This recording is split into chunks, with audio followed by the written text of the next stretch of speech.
Welcome to another episode of Home Sweet Home. My name is Rod McCall. And I'm Scott Nichols.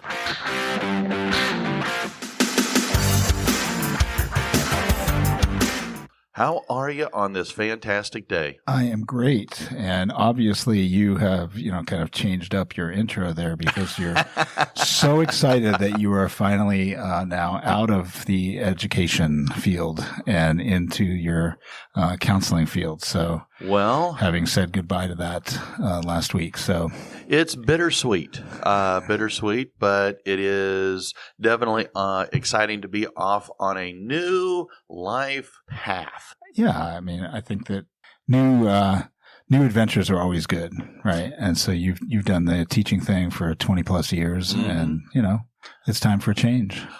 So I feel like I've been headed this way for a long time. Yeah, I mean, at least a decade or more, right? Yeah. So I think that's great. I mean, you're definitely cut out for the field. So I'm looking forward to hearing more about, your successes in that field. Not that you can tell me a lot about your patients or anything, but but I think that we can talk generally. Yeah.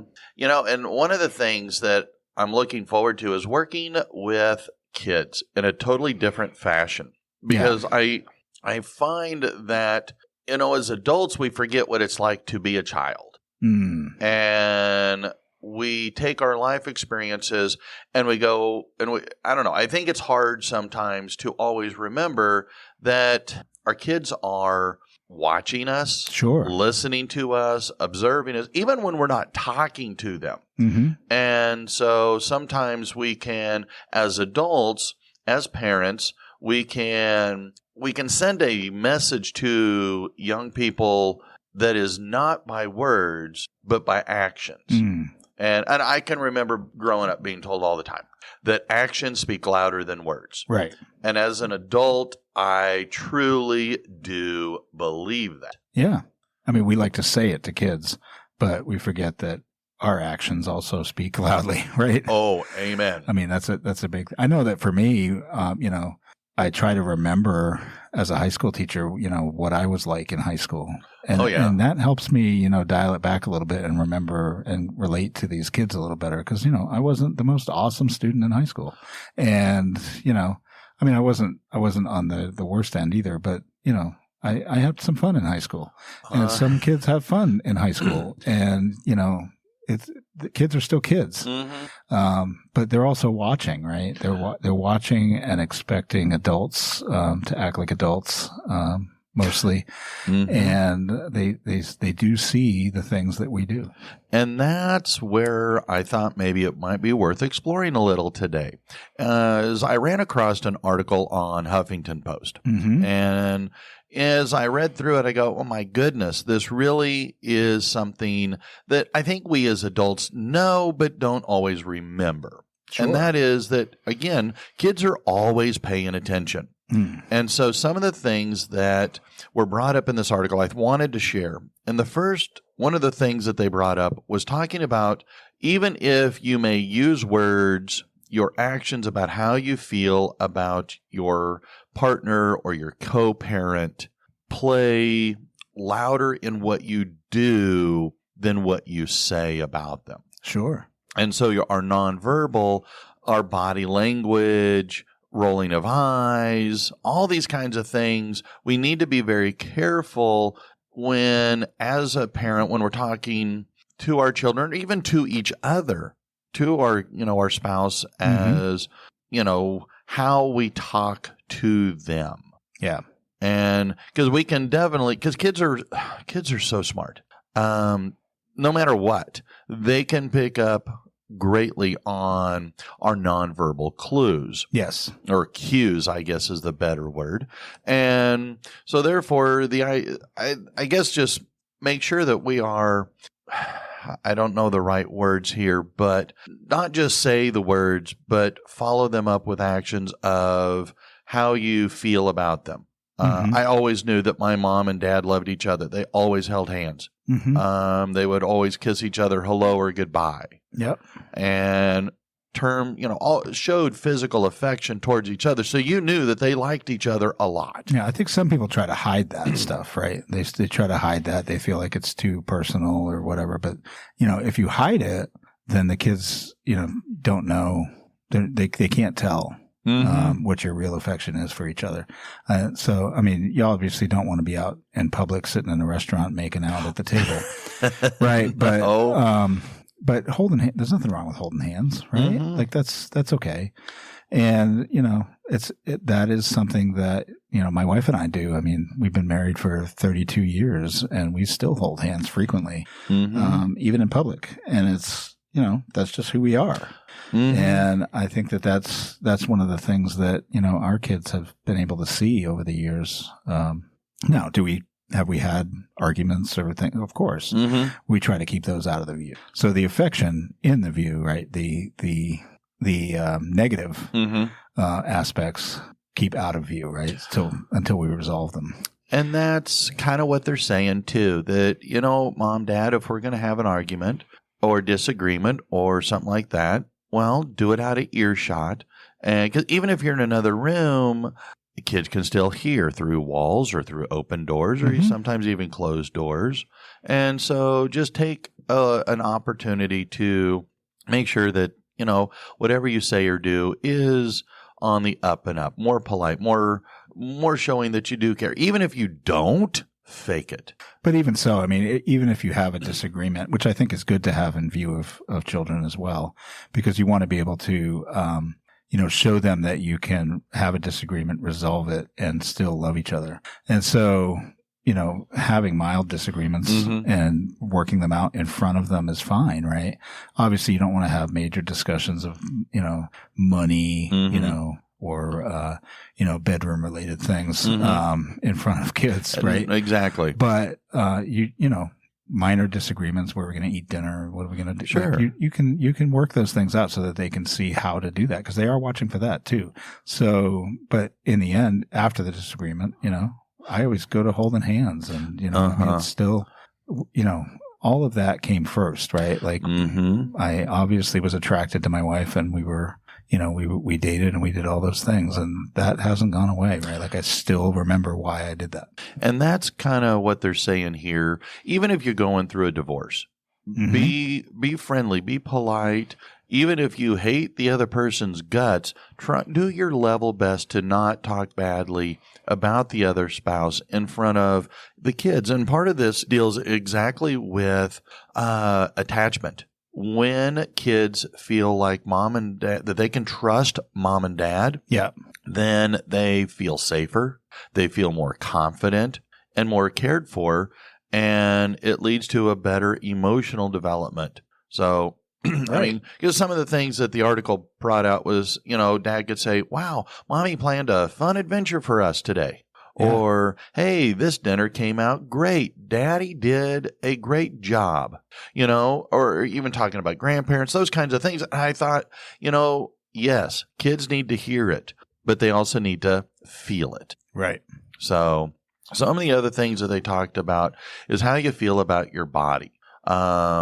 It's, I guess, as we look at this, sometimes, we can, I'm on a diet or all these kinds of things. And sometimes we can I'm too fat. And you're as skinny as can be. These kinds of things. Just if you want to do those kinds of things, if you're saying, well, I want to lose a few pounds, okay. If you want to exercise, okay. But if you're constantly talking about your body shape in front of your kids, it can actually have, or even again, it's not just words, but if you're talking a lot about or doing things that make your children feel like, I need to be body conscious too, you might accidentally be sending a wrong kind of message. See, I think this is probably one of the hardest things because, body types, but the way that people feel about their bodies, their confidence with their body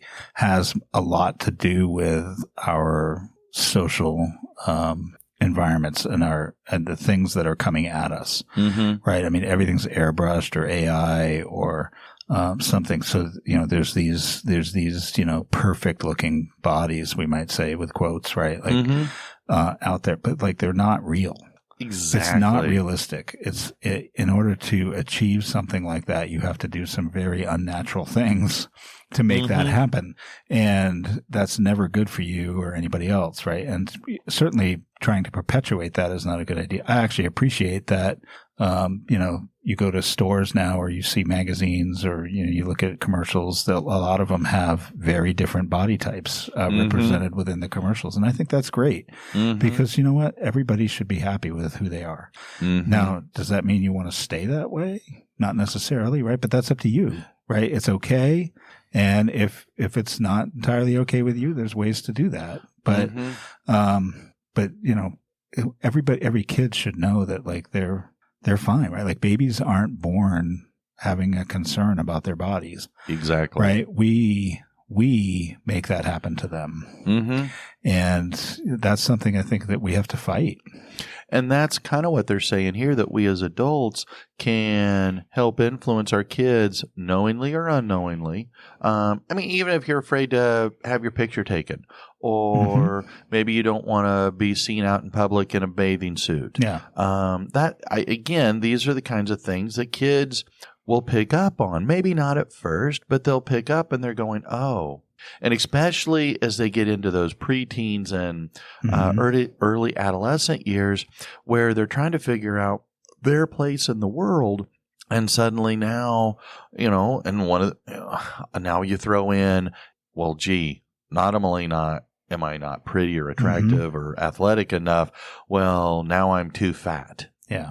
And so sometimes we as parents can inadvertently share a wrong kind of message. Yeah. So, again, I don't know that it's necessarily surprising, but I think if we can be aware of these things, even if we are, I guess I could lose a few pounds or, I'm going to eat a little less because I want to worry about my girlish figure.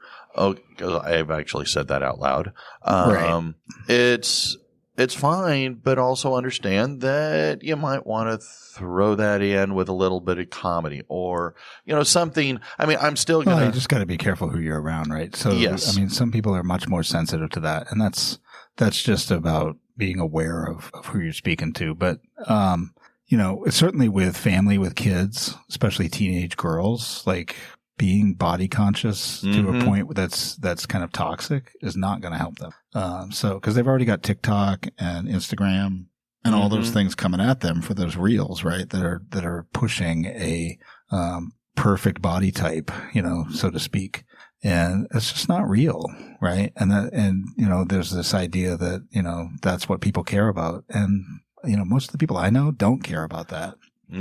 They don't. In fact, they have their own issues with their own bodies. So it's not. Oh, absolutely. Right? Like there's just no perfect thing going on. And what models do to make that happen is just absolutely horrible for their health and their mental well-being and all those things. So, well, it's a short-term gain for a long-term loss.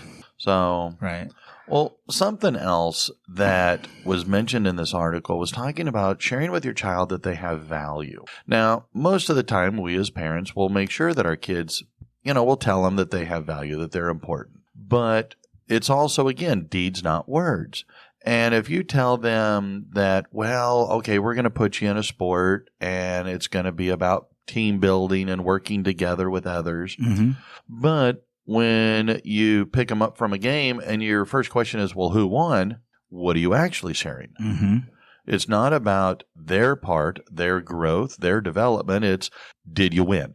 Right. And so it's making sure, again, that kids, in fact, feel like they're valuable. Yeah. And one of the part of this, they interviewed a lady, her name is Laura Markham, and she wrote a book called Peaceful Parent, Happy Kids. And in there, she's talking about, again, make sure that you are mindful of how you're communicating to your child. Let them know that they're valuable, that they are, that they matter. Right. And, the idea that kids learn a lot just by observing. And so they can draw conclusions about their value by watching how they are treated by mom or dad. And I think this is partly also about like, what do they value, right? What are your values? And as teenagers, especially, you're trying to develop values in them. Like, what are they going to value, or they turn into adults? And I think that, from a, I know you're not teaching anymore, but from a teaching perspective, my thing has been, that grades are not the value, right? That learning is the value. And so, switching questioning up from, as your kid comes home from school, from, what grade did you get on the test to, what did you learn today? Yes. Right. The learning is what's the important thing. The grade doesn't really matter, right? Nobody cares about it after high school. Not at all. So it's not important, right? And if we focus on the learning, the kids will generally value that and get the grades that they want anyway. Right? It's an outcome, not an expectation. Yes. I actually had that same conversation with a kid here during the last week of school. Yeah. In which I said, yes, because she was wanting to worry. She was a little worried about her GPA. She had transferred in from another school district and all these kinds of things. And I'm going, okay, here's the thing. In about a week, it won't matter. Because when you go to college, you start all over. Your GPA is 0. And so whatever grade you earn in college will help you. At the end of the day, that won't really matter either when you go out and get a job. They're not going to go, ooh, you only have a 3.7, and I got somebody over here with a 3.9. That's not going to really play a huge role. Right. And so, absolutely right. I mean, don't get me wrong; it gets you into college and those kinds. But if you're focusing along the way on the learning, you will get the GPA that you're looking for, right? Yeah, that's the goal, right? So it's not the expectation daily, right? It's the ultimate effect of focusing on the learning. And I think that's true with a lot of different things, right? So if a kid can get up every day and value making their bed, right? That's a good feeling immediately in the morning. And I think that sets them up for positive thoughts, for the rest of the day. That kind of thing is really important. And that actually is something else that they talked about in this article about showing compassion or grace to yourself. When you show that, you know what? Hey, look, it wasn't the best, but you know what? Give me an opportunity to learn and I'll try again. When you show compassion to yourself, you're teaching your children that they can have compassion for themselves. Yeah. Or just the opposite. If you don't show yourself compassion, then children can learn that they themselves cannot. Right. That anything less than perfect is not good enough. And so that leads to all kinds of problems that a kid might do, whether it's cheating in school, cheating on a test or all kinds of things. It leads the wrong or shares potentially the wrong conclusion. And so kids need to see that we as adults, we as parents actually say, you know what, that was my bad. This is what happened. I didn't put forth my best effort. Sure. And so, you know what? I'm going to try again. And so when we can, again, show compassion to ourselves, then we're helping share that same message to kids that, hey, you can fail and it's not the end of the world. Right. I mean, life is full of unexpected things, right? And so we often all day long run into choices of do this or do that. Right. And sometimes you don't know which one to do. And so you're going to make mistakes. What you do after that is so important, right? Like if you make a mistake with money and then you just go home and, go to bed and get depressed and do all those things. Not that depression is, it's not avoidable. True. Per se. But how you handle that, do you just do that, or do you actually seek somebody out for some help? Right? Are you reaching out to people? Are you working through the problem in full view? Because that kid is going to have that problem. If you can't cope and you don't have those mechanisms or you don't have those resources around you, which everybody has if they reach out, then how are they going to do it? And that is so true. I look at some of the things that I know to be true, mm-hmm. and I follow those back, going, where did this begin?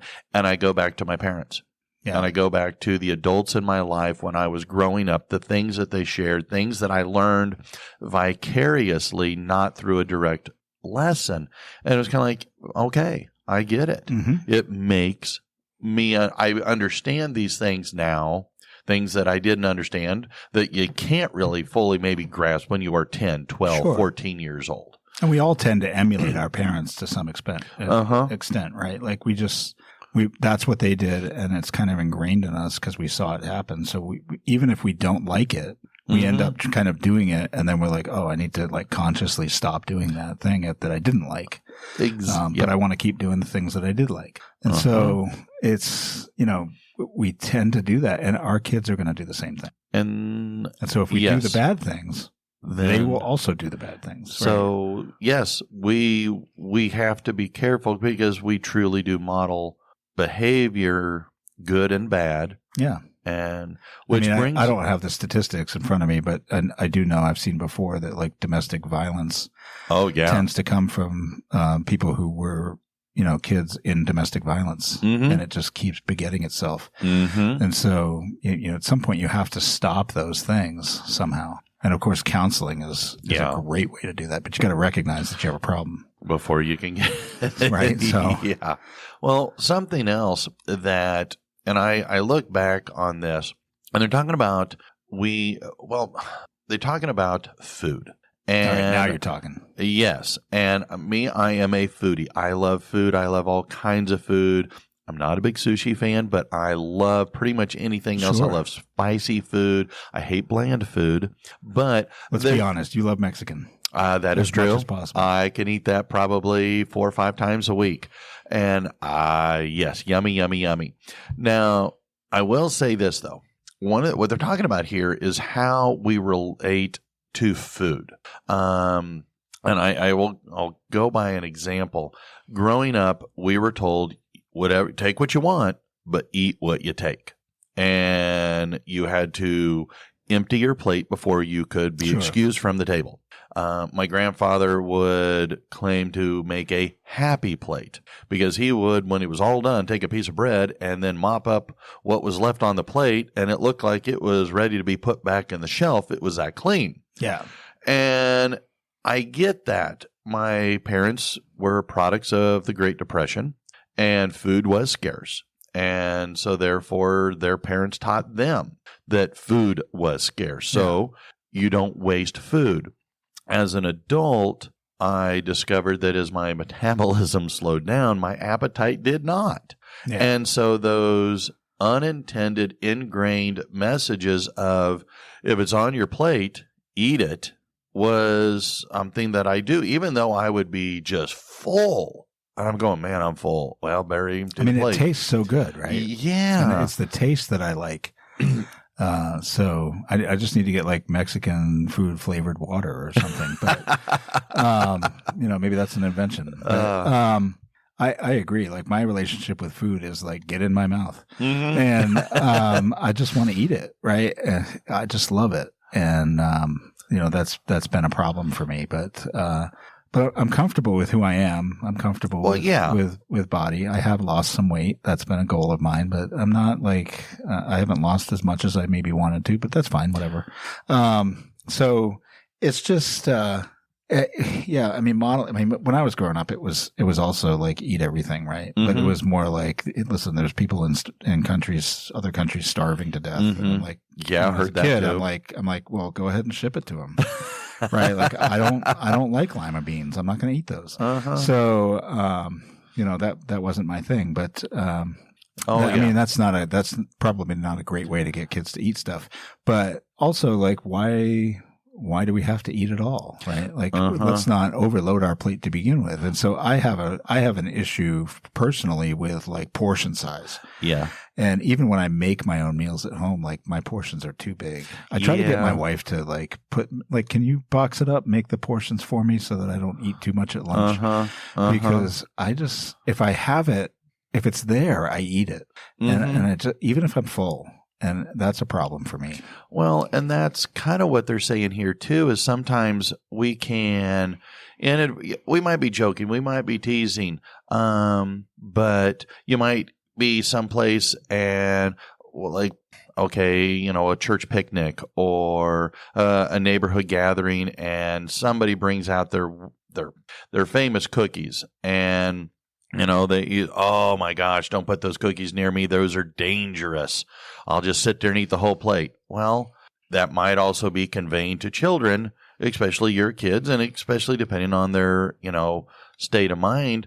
Well, okay, cookies are bad. Sure. And so we have to be, again, mindful a little bit. Because again, when we talked about this earlier too, about, our body shape.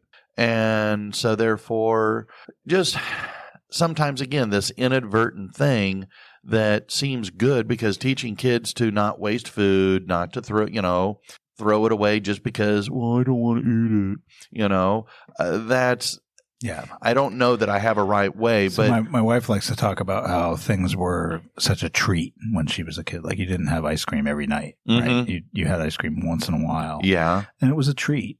And I think that's a good way to go about things. Sometimes I want to have ice cream every night. Yeah. But I probably could do that every night, but that's not necessarily good for me, and it's too much to eat. Well, part of it they're saying is that kids will eat what we eat. If we eat a healthy, balanced diet, kids will eat a healthy, balanced diet.